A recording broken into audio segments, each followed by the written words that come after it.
Mistake logs allow teachers and students to keep track of mistakes over time. Why is this a good idea? Well, I think there's at least 3 reasons. First, it helps students to make that connection between making mistakes and learning from those mistakes. Second, it means students can monitor how their mistakes have helped them make progress over an extended period. And third, it means the teacher can check to see whether or not students are making the same mistakes again and again. Because of course, when we're making mistakes, what we really want to do is learn from them so we don't repeat them. How to make a mistake log? Well, it's very simple. Let me take you through the process. Begin with a PowerPoint slide, set it up in landscape view, and then divide the page into 4 columns. Column 1 is the date. Column 2, what was the mistake? Column 3, what caused you to make the mistake? Column 4, what did you learn from the mistake? Create copies of the document and hand it out so that every student in the class has one. Over time, you can then ask students to put the most important mistakes they've made into their mistake log.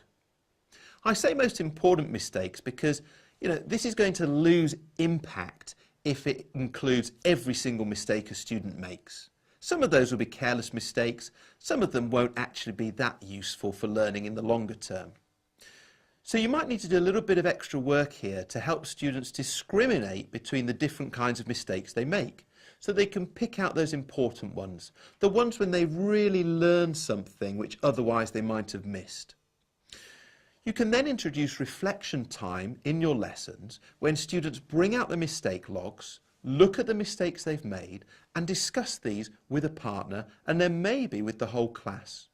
The purpose here is to give students an opportunity to reflect on and think about the learning they've been doing and the relationship between making mistakes and making progress, developing, learning new things.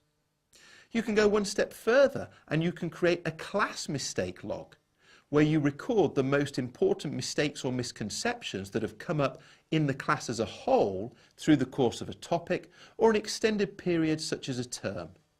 You can then go to this on a number of occasions through the course of the term as the basis of a reflection activity or as something for you and the students to talk about and discuss in relation to the current learning. So overall, mistake logs are a really nice way to keep track of mistakes and to help students appreciate that connection between making mistakes and learning from those mistakes. Golden nugget. Students can use mistake logs to track, reflect on and learn from the good mistakes they make while they're learning.